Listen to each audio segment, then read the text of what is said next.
The press conference is about to begin. Speaking will be David F. Bradley, Sr. All right. Let's see. Thank you.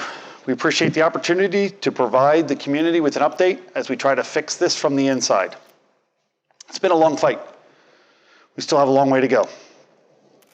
The government beast has been exposed by lawful transparency, but we still have a long way to go.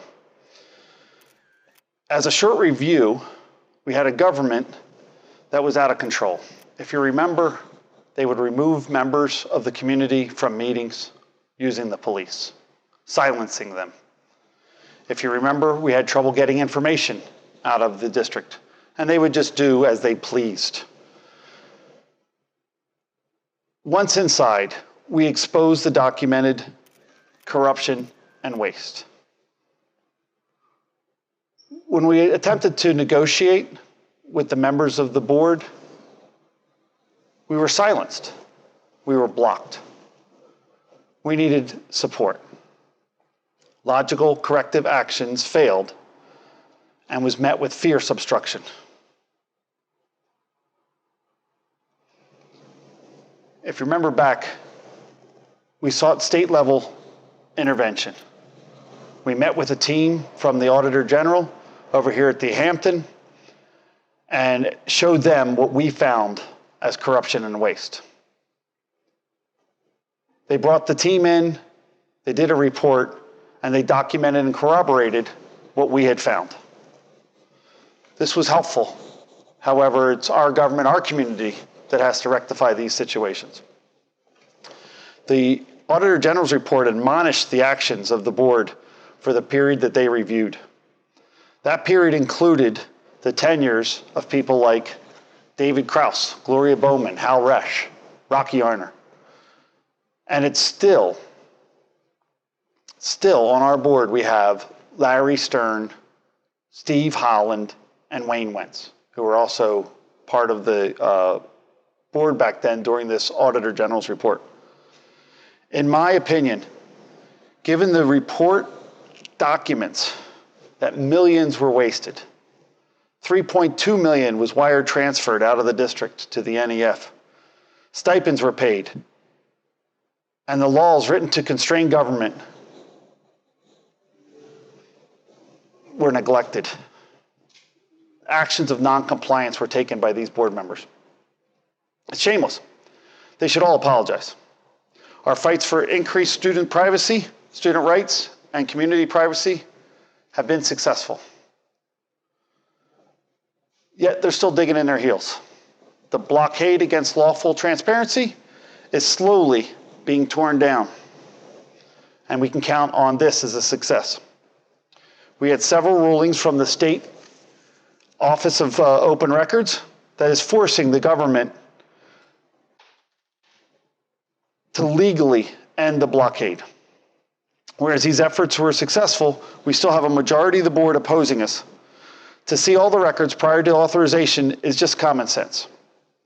And yet, for a board to accept things like this that we have received in relationship to the payroll is just ridiculous. Now, our treasurer, Rita Spinelli, feels she must have great eyesight. She feels this was acceptable and she could read it. And for that reason, we still seek an apology and a resignation. We said we'd protect the students and save the community. That was our pledge. We still need to implement a district-wide social and emotional learning program. We still need to restore the transportation to the community, the full transportation. And we still need to have the board, not the administration, create the budget. This needs to be public. The public should have input. And it's those people that we serve. Okay, I'll take a couple questions if you got them. We're here with David F. Bradley, Sr., a citizen motivated to reform the local school district government. What about the students? How are you going to protect the students? This is the rough one. The way the system's supposed to work, and I appreciate the question. The way this system's supposed to work is the community elects board members. They write policy to protect students, and then they hire an administration to administer that policy. After the policy's been administered, the results are reviewed by the board, oversight. In the event that the results were not what they wanted to occur, like we had in our district, the board has a responsibility to adjudicate these policies and look at them to make sure that if they need to be corrected or if they need to be adjusted, they're changed. The problem we have in our district is until we get a board that actually provides that public service, these kids are going to be at risk. I think we can improve it. We're going to continue to try that. We need you guys to help. Show up to the meetings, change the policy, lobby your government, and try to get them to listen. And if they try to silence you, stand up. Do not be pushed around. That's the problem with this district. Right now, hardly anybody even shows up to these meetings because they know they're going to be silenced. We need that to change. So please show up and voice your opinion. Anybody else? Or go ahead, you got another one? This contract is up. When will that be completed?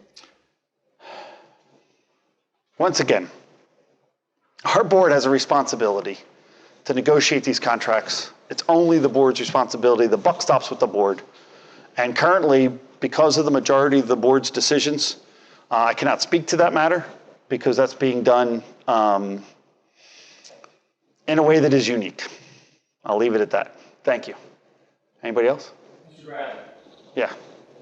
so we're going to get a copy of that for the documents all this week. Another good question. So the easiest way to find it would probably be go to the Auditor General's website, look up, do a keyword search for Lee Heighton. You're looking for the October 2020 performance report.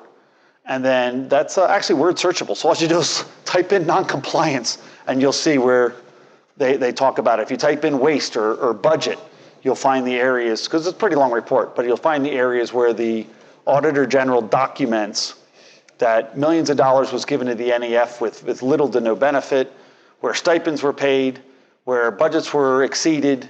Heck, they even found out that that whole stadium was built off budget, non-compliance to Pennsylvania school code. So these things need to be reviewed. Read the report directly from them, and that's the easiest place I think you can find it. One more question. Sure. When you ran 4 years ago, you stated you were served for one term. Is that still your intention? Hell yeah, I'm done. So the goal is term limits.